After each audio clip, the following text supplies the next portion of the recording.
Network.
Welcome, motorsport fans from across Canada. My name is Bruce Hawley. I'm at Saint-Agathe-des-Monts in Quebec for the running of the 7th event in the Canadian National Rally Series. With me is Paul Raymond, one of the best co-drivers in Canada, who will act as our expert commentator during the weekend.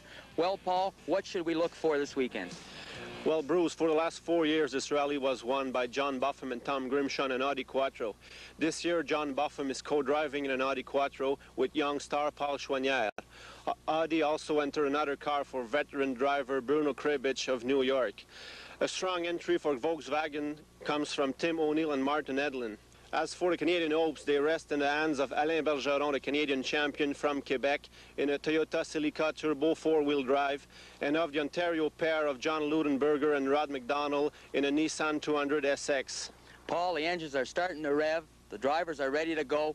Folks, we'll be back in a little while. Defi Saint-Agathe is a two-day international event where driver and co-driver will cover 800 kilometers in the Quebec Laurentians, just north of Montreal. The rally is part of the North American Rally Championship and the General Tire Rally Championship in Canada. Paul, this being a speed rally, we know the importance and the role of the driver in the car, but what's the role of the co-driver? Well, during the event, the co-driver has to make sure that the team is at the right place at the right time. He also has to call all the instructions of the route book as accurately as possible. Here on Friday night, I can tell you, Bruce, that the co-drivers will stay up late to prepare the route book and to organize all the service crew schedule for the whole event. With all the cars in and the drivers and co-drivers in by Friday night and registered, the vehicles then go through scrutineering. Here we see Bruno Kribich's Audi Quattro. What would be some of the safety features on this vehicle? First of all, the car must have an approved roll cage and carry a fire extinguisher. Here we see a technical inspector verifying that the car meets all the rally regulations of Canada. By looking at the cars, we know that these aren't street vehicles. What would be some of the technical changes made to the car? You're right, Bruce. The cars are prepared with special rally suspensions. They have powerful braking systems, and underneath the car they have a skid plate to protect the engine against rocks and jumps on the gravel roads of the rally. Well, Paul, it looks like Bruno's car has made it through scrutineering, where now it will be brought to Parc Fermé and held Friday night. The driver and co-driver will finally have an opportunity to have a good night's sleep before they go out rallying on Saturday morning.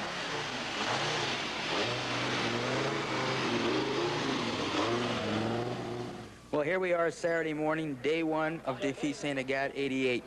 51 entries from Canada and the U.S., ranging from the Maritimes right out to Calgary and as far south as Michigan, Ohio. Paul, just to explain and clarify, what are some of the crews doing prior to the start of the rally? Well, they're checking that all the car is well adjusted, safety seat belts are well adjusted, and that they know for sure where they are going in the rally. This is a different type of racing. Most of our fans are probably used to seeing flying starts with all the cars going at the same time. How do they control and how do each car start? The cars will start at 1 minute time intervals, and there we see a marshal that makes sure that the competitors don't leave before their due time. Sorry, Paul, but I got to cut in. The cars are all ready to go. They're all lined up. The fans are all in place. The road has been closed. And as soon as the course opening car comes through, we're ready for the first car. And sure enough, here comes Buffum and Chouanière, and what a jump. Can we expect those kind of jumps from everybody? Well, Bruce, don't forget this is an Audi Quattro, and the driver, Paul Chouanière, is currently at the top of the North American Rally Cup Championship.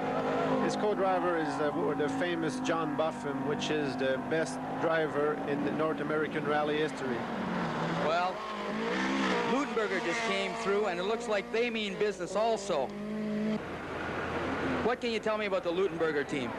Well, they have a very good car. It's a Nissan 200 SX, and John is currently 5th in the Canadian Championship. He's a tough competitor. Paul, this is really exciting to watch. What goes on during the stages? Well, in this rally, first, there are 25 special stages totaling 325 kilometers. In a special stage, the road is closed to all local circulation, and the team has to go as fast as possible between start and finish. We see Bruno Kreibich going through, and the next one coming through should be the Doug Shepard team. They have a reputation of being very fast. Let's see, Paul, how they take the water hazard. You're right, Bruce. Doug Shepard is a fast driver, and with the Dodge Shadow, with all the power in that car, he should go out of the water very easily. Here we saw that Doug tried to avoid the water in order to lose the less possible time. Paul, yeah, I noticed that. Now, I'm anxious to see how the Bergeron team comes through, being a four-wheel drive versus the two-wheel drive. We know that Bergeron is now tied for the lead in the Canadian Championship with the Chouanière team. Here they come through the water right now. Well, we saw the four-wheel drive extract really fast from the water hole. Alain is a very good driver, and he's the last year's Canadian champion, so here he tries to defend his championship. The next team coming through is the Michel Poirier de Foix team from Quebec. What can you tell me about the Michel Poirier de Foix team? Well, I can tell you Michel is a very aggressive driver. He has lots of experience, but he goes very fast, and he gives a very good show to all the spectators here in Saint-Agathe. It's a new sponsorship for Michel Poirier de Foix, with Ford coming into the rallying series. Paul, what a jump by Tim O'Neill. It certainly looks like Tim means business this year. Yes, Bruce. The team of O'Neill and Martin Edlin are driving a strong Golf GTI, well prepared by Volkswagen factory. The next team coming through should be another Canadian entry. Where do you think the Canadians are going to do this year? Well, here we see Philippe Dubé and Gilles Lacroix in a Toyota. They're currently in first of the Production A Canadian Championship, and they should have a good performance, along with Alain Bergeron, John Lutenberger, Michel Defoy, and Sean Bishop from Calgary. The Canadians should have a good showing here this weekend. Well, Paul, we've been watching the back of the pack. Let's switch to our helicopter shot and see where Paul Chouanière and John Buffum are at their stage of the rally. By looking at John and Paul, it looks like Paul means business today. Wow, you can see by the way Paul took this corner that he didn't take much time to warm up at the beginning of this rally. The next car coming through is a Lutenberger McDonald Nissan. That's the old Randy Black car, which he won the '85 Canadian Championship through.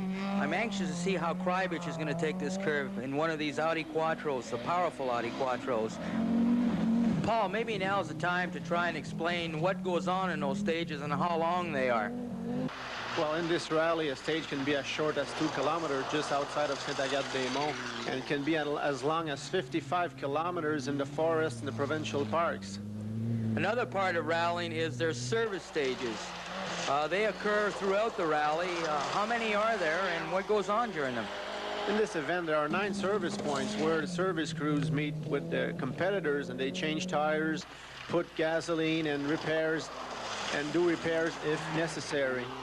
Paul, this weekend we've got two-wheel drives, four-wheel drives. Maybe you can describe to the fans out there the different driving techniques with these type of cars.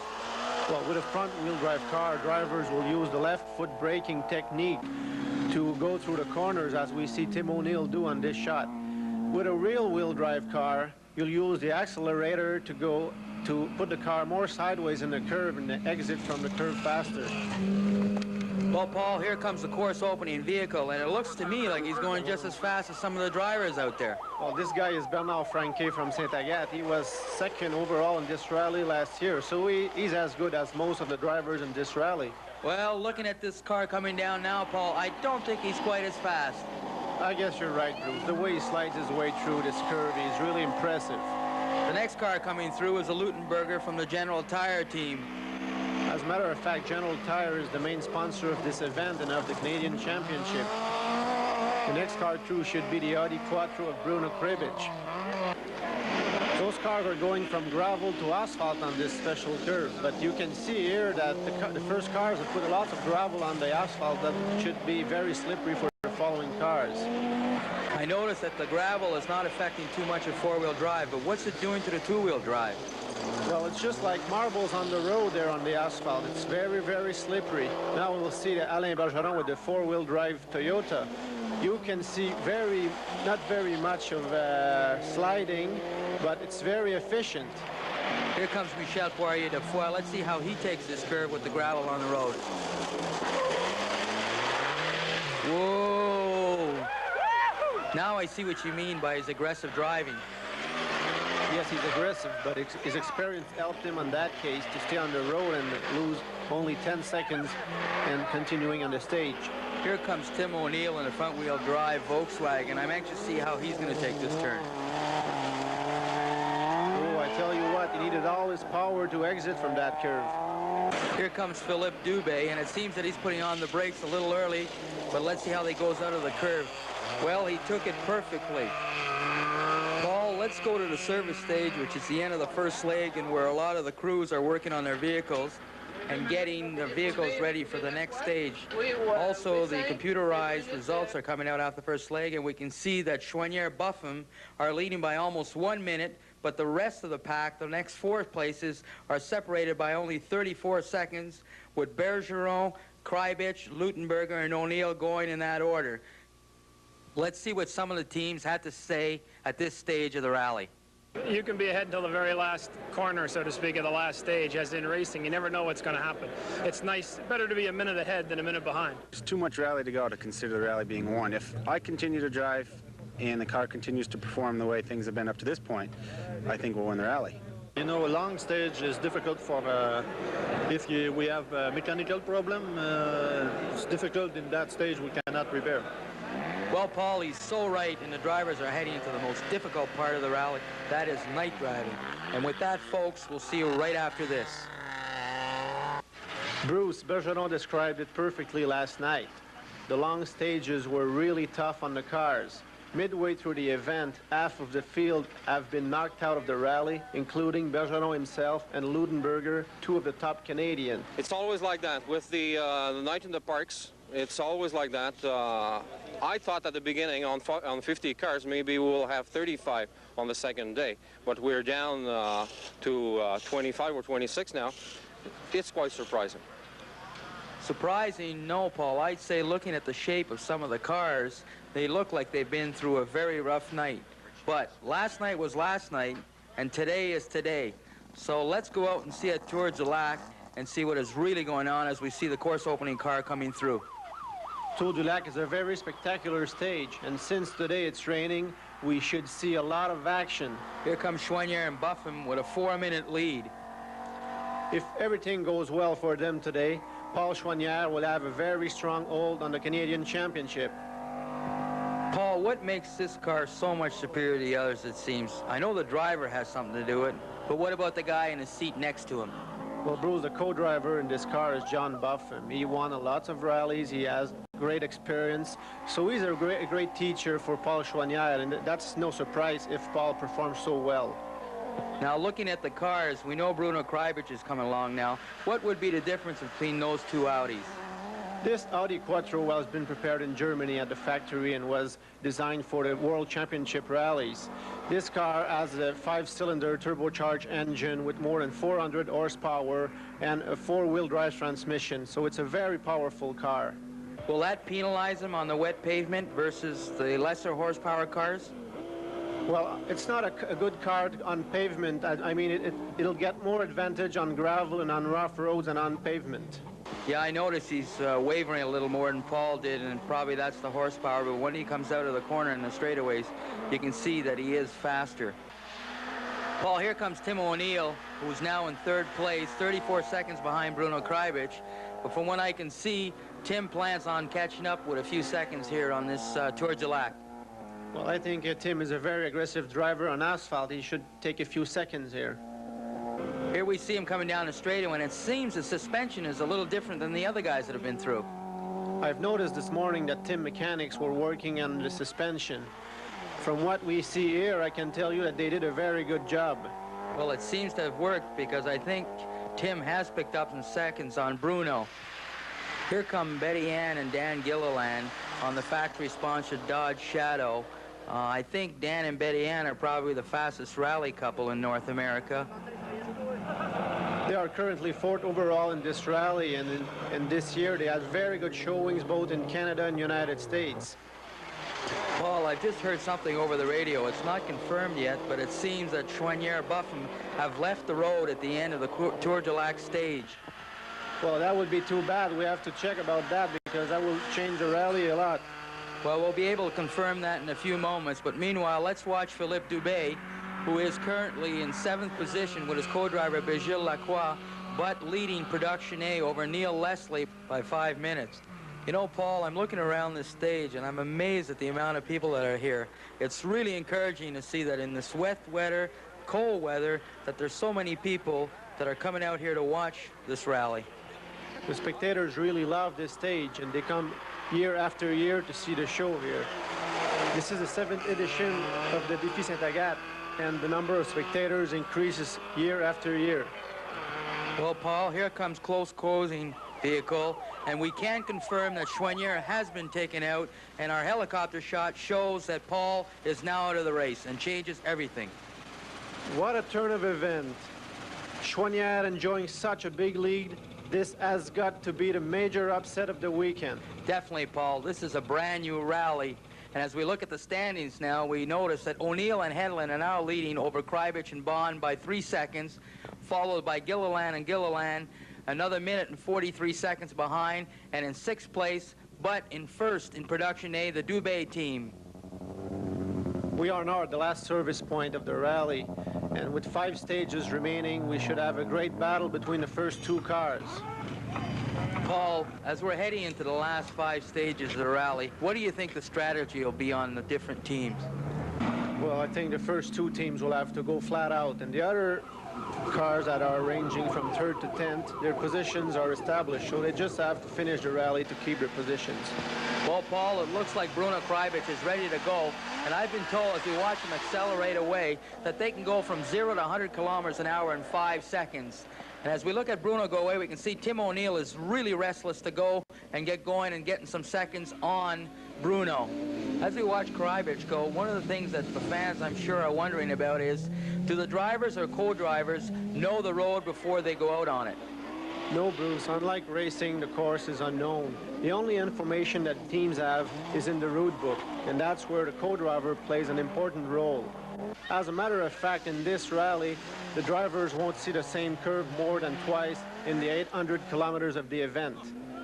Does the fact that some of these roads have been run before by some of these drivers and co-drivers give an advantage to them? Well, of course, the guys that have run this event before have, the drivers used to have very good road memories, so some dangerous curves are known by some of the competitors from the preceding years. But every year the organizer will try to introduce some new roads in the rally. One of the things that I've learned from the co-drivers and drivers is that they've told me that they can follow the road pretty well by looking at the tree line. In your experience when you were co-driving, did you ever use that technique? Of course I was using that technique, but it's a very dangerous technique. You only use it when the rally is very tight, like here between O'Neill and Krajbic, when you have to get every second you can take. So it's a technique to be used, but carefully. One of the other things that I've noticed is that as the cars go around the curves or the turns, a lot of them leave grooves. Do you try and follow the other guy's groove in front of you, or do you try and take your own groove? No, Bruce, you don't really choose your groove. But in this case, I think Philippe Dubé took a really personal groove on that curve.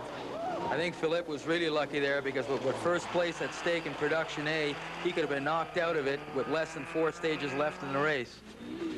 Here comes our current leader, Bruno Krajbic, going into the second last stage of the rally. After 2 days of driving, I would think, Paul, with all your experience and having been in this type of tight situation and in an important event like this, what would be the effect of wear and tear on these drivers physically? Of course, the reflexes are not as sharp as the beginning of the rally. The teams get tired of battling for a few seconds here and there. Nearing the end of the rally, the drivers have to concentrate to keep the car on the road, and the co-drivers have to make sure that they don't make a mistake. But with the end being so close, I'm sure they'll find all the necessary energy. Well, with the last stage being run at night, I'm sure that's going to have some effect on some of the drivers and possibly the outcome of the rally. Another factor that could come into play is, Paul, I don't believe the drivers and the co-driver is allowed to make any repairs with their service crews going into the last stage of the rally. You're right, Bruce.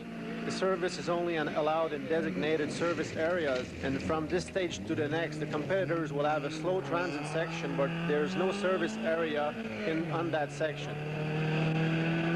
Well, Paul, we're really down to the wire, so let's get to the last stage and see some of the drivers' comments. Well, we're only 2 seconds ahead of the next guy. And if you're the smoothest one, you'll be the fastest one, and that'll count. Just have to let Tim drive the car. There's nothing I can do about it now. Nothing whatsoever. May the fastest man win. The cars are ready to go, Paul. The crowd is on hand. Bruce, 2 seconds difference going into the last stage. It can't be any closer. Well, you can hear from the crowd, and I'll tell you something. I've never seen anything that close in any rally I've been at, and certainly I don't think there's been any rally in North America in the last 5 years where a 2-second spread makes the difference between a winner and a loser. You're right, Bruce, and O'Neill and Krajbic will really have to go flat out on this short stage. Well, Paul, this is a very short stage, and I wonder if Tim O'Neill will have enough time and power to be able to catch up to Bruno Krajbic. So you managed to keep your 2 seconds? I managed to add 2 more. You had 2 more to what you had already? I managed to add 2 more seconds. So I have 4 seconds ahead now. Well, it went quite well. The problem is that it was a very rough stage, and it needed a lot of horsepower and a lot of traction, and he had both. There's only so much you can do with 2-wheel drive, and Bruno drove very well. We are first Production A, first Canadian, and first, of course, of General Tire. Well, Paul, Defi 88 is now history. As an expert in the field, what were the highlights of the weekend for you? Well, Bruce, the biggest highlight and disappointment of the weekend is certainly the accident of Paul Choignard and John Buffum. They were ahead of the rally with a comfortable lead when they rolled the car in Toad's Lac. This created an opening for Bruno Krajbic in the Audi Quattro and Tim O'Neill in the Volkswagen. And going into the last stage, Bruno had only a 2-second lead on Tim. He managed to pick up 2 more in the last stage, and this is the smallest margin, the smallest winning margin in Canadian rally. And what about our Canadian drivers? Unfortunately, Alain Bergeron had mechanical problems and he couldn't finish the event.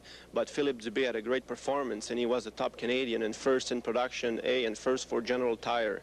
In closing, Paul, I think we'd like to thank the people at General Tire for sponsoring the National Series and also the organizers of Defi 88 for putting on a great event. We'll say goodbye to you folks and see you in '89.